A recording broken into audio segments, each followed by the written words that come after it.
आयुर्वेदिक दवाओं को लेकर गुमराह करने वाले दावों को, जो भ्रामक दावे थे, उनको लेकर आज योग गुरु रामदेव और केंद्र सरकार को सुप्रीम कोर्ट ने जमकर फटकार लगाई है। सुप्रीम कोर्ट ने कहा कि आपने जो किया है आपको उसका अंदाजा भी नहीं है। कोर्ट में रामदेव और बालकृष्ण ने माफी भी मांगी, जिस पर सुप्रीम कोर्ट की तरफ से कहा गया कि आपकी माफी हमें स्वीकार नहीं है, आप पर अवमानना की कार्रवाई होगी। साथ ही सुप्रीम कोर्ट ने केंद्र सरकार को भी फटकार लगाते हुए कहा कि केवल चेतावनी काफी नहीं थी, कानून के मुताबिक केंद्र ने कार्रवाई क्यों नहीं की। हम हैरान हैं कि केंद्र ने अपनी आंखें मूंदे रखी। अब इस मामले में कोर्ट ने रामदेव को हलफनामा दाखिल करने का एक आखिरी मौका दिया है। इसके लिए 1 हफ्ते का वक्त रामदेव को दिया गया है। वहीं इस मामले में अब 10 अप्रैल को फिर से सुनवाई होगी। तो इस वक्त आप तस्वीरें भी देख रहे हैं, योग गुरु रामदेव जब कोर्ट में पेश हुए हैं, उसके बाद वहां पर कोर्ट की तरफ से उन्हें फटकार लगाई गई है। और हमारे साथ हमारे दो सहयोगी इस वक्त कोर्ट से जुड़ रहे हैं, आशीष भार्गव और मुकेश सिंह सेंगर। मुकेश, क्या कुछ हुआ कोर्ट में बताएं, और अब ये जो 1 हफ्ते का वक्त दिया गया है, इसमें योग गुरु रामदेव को क्या कुछ देना है अपने हलफनामे में?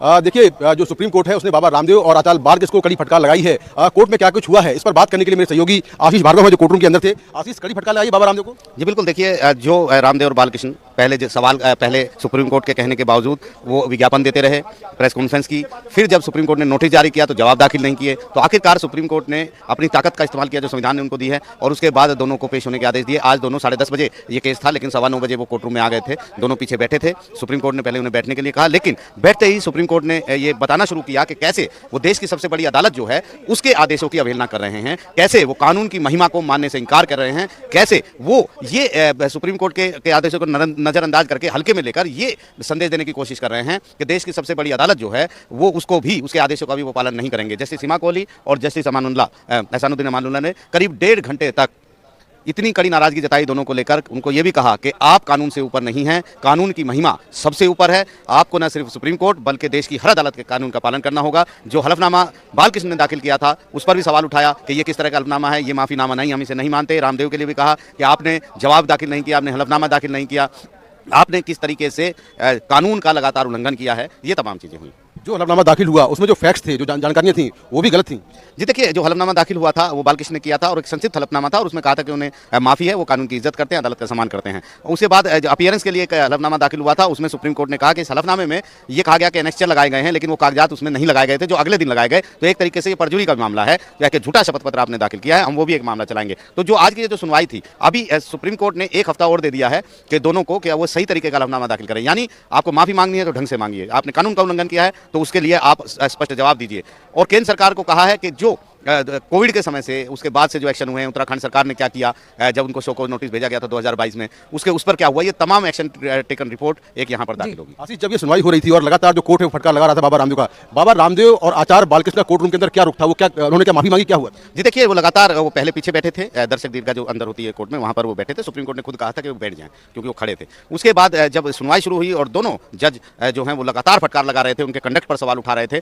जस्टिस अमानुल्लाह ने ये भी कहा कि हमने ये माना है, हमने ये कहा है कि योग के लिए उनका बहुत बड़ा योगदान है, लेकिन ऐसे अपने लिए गड्ढे ना खोदें, अदालत की महिमा का पालन करना चाहिए, अदालती आदेशों का सम्मान होना चाहिए, कानून का उल्लंघन नहीं करना चाहिए। हमने बार बार मौके दिए, माफीनामा भी आपने एक संक्षिप्त दाखिल किया, वो भी सही नहीं था। और इसके बाद जब परिणाम भुगतने के लिए तैयार रहिए, गंभीर परिणाम होंगे, ये जब दोनों को पता लगा तो उनके वकीलों ने कहा कि दोनों यहाँ पर मौजूद हैं, दोनों हाथ जोड़कर माफी मांगने को तैयार हैं। इसके बाद रामदेव और बालकृष्ण दोनों आगे आ गए कोर्ट में, और वो दोनों खड़े थे, और लेकिन कोर्ट ने कहा कि हम बाद में देखेंगे, पहले सवाल जवाब होंगे। इस बीच तुषार मेहता आ गए, केंद्र सरकार की तरफ से दलीलें रखने लगे, और अब 1 हफ्ता उनको और मिल गया है। कड़ी नाराजगी इस बात पर थी कि जब सुप्रीम कोर्ट ने एक आदेश जारी किया था तो 24 घंटे के भीतर आप लोगों ने प्रेस कॉन्फ्रेंस क्यों की, आप एक अनूठे, आपका मीडिया प्रकोष्ठ नहीं है, ये कहा गया, और जिस तरीके से आपने अदालती आदेशों की अवहेलना की है उसे हमने बहुत गंभीरता से लिया है। सुप्रीम कोर्ट ने यह भी कहा है कि केंद्र सरकार जो है आंख बंद करके बैठी रही। पिछली बार भी कहा था कि जब ये बार बार दावे जो है कानून का उल्लंघन करते रहे और आप लोग आंख मीच कर बैठे रहे, ऐसा क्यों हुआ? कोविड का जिक्र किया गया कि कोविड के समय इन्होंने एक विज्ञापन निकाला कि कोविड का इलाज और किसी के पास नहीं है, कोविड का इलाज सिर्फ उनके पास है,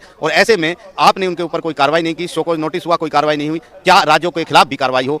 सुप्रीम कोर्ट ने भी कहा कि ऐसा लगता है जैसे केंद्र सरकार और राज्य सरकारें मिलकर मिली भगत से इनका साथ दे रही थी, ऐसे वो दावे कर रहे थे, कानून का उल्लंघन कर रहे थे, बिना किसी शोध के, बिना किसी भी तरीके से। आप सुप्रीम कोर्ट ये बताने की कोशिश कर रहा था कि जो एक पद्धति होती है, कोई पद्धति है जैसे एलोपैथ है, उन बाकायदा शोध, रिसर्च, सब चीज़ें होती हैं, एक क्लिनिकल वहाँ पर तरीके से काम होता है, उस पर इतने बड़े बड़े कमेंट करते हैं, इतने बड़े बड़े विज्ञान करते हैं, पूरे देश को भटकाते हैं। ऐसे में ऐसे व्यक्ति के खिलाफ सरकार कैसे आंखें नीचे रह सकती है। आशीष, एक आखिरी सवाल, जो लोग हमें देख रहे हैं, खबर देख रहे हैं, उनका वो जानना चाहेंगे कि आखिर ये मामला सुप्रीम कोर्ट कैसे पहुंचा, कौन इस मामले को सुप्रीम कोर्ट लेकर आया था? जी देखिए, इस मामले को लेकर आए थे इंडियन मेडिकल एसोसिएशन, IMA, जो डॉक्टरों की संस्था है।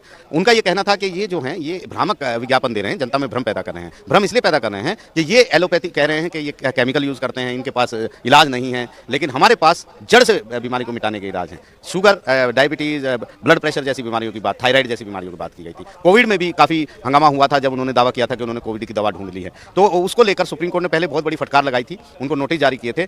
नोटिस के जवाब उन लोगों ने नहीं दिए। सुप्रीम कोर्ट इस बात से नाराज हुआ। सुप्रीम कोर्ट ने कहा कि आप आगे से इस तरह के ऐड नहीं देंगे, लेकिन उसके बावजूद उस तरह के भ्रामक ऐड दिए गए, प्रेस कॉन्फ्रेंस भी की गई और फिर एक गुमनाम चिट्ठी CJI और कुछ जजेस को सुप्रीम कोर्ट को पहुंची, जिसमें जो इन्होंने ऐड दिए थे वो ऐड की कॉपी थी अखबारों की, मीडिया की, और ये कहा गया था कि सुप्रीम कोर्ट ने इन्हें कहा था कि आप कोई भी भ्रामक ऐड नहीं देंगे। उसके बावजूद इन्होंने ये ऐड दिए हैं और प्रेस कॉन्फ्रेंस की है। उससे सुप्रीम कोर्ट खासा नाराज हुआ। तो बिल्कुल यहाँ पर सुप्रीम कोर्ट ने कड़ी फटकार लगाई है और पूरे मामले की सुनवाई अब 10 अप्रैल को होगी और जो केंद्र सरकार है उसको इस मामले में रिप्लाई फाइल करना होगा। जो उत्तराखंड सरकार है, स्टेट गवर्नमेंट है, उसको भी इस मामले में रिप्लाई फाइल करना होगा और 10 अप्रैल को बाबा रामदेव और आचार्य बालकृष्ण को फिजिकल तौर पर कोर्ट में पेश होना होगा। जी, बहुत बहुत शुक्रिया मुकेश और आशीष, आप दोनों का। तो हमारे दोनों सहयोगी बता रहे थे कि आज कोर्ट रूम में किस तरह से करीब 1 से 1.5 घंटे तक योग गुरु रामदेव और उनके जो साथी हैं बालकृष्ण, उन्हें जमकर कोर्ट ने फटकार लगाई है। यहाँ तक कि कोर्ट ने केंद्र सरकार को भी फटकार लगाई है कि कानून के मुताबिक कार्रवाई क्यों नहीं की गई, क्यों केंद्र सरकार जो है वो आंखें मूंदे रही। और यहाँ पर ये मामला इसलिए भी बहुत गंभीर हो जाता है क्योंकि योग गुरु रामदेव के जो फॉलोअर्स हैं, जो उनको मानने वाले हैं, वो लाखों की तादाद में है। देश भर से अलग अलग जगहों से इनके पास लोग पहुंचते हैं, इनके प्रोडक्ट्स जो है वो खरीदे जाते हैं।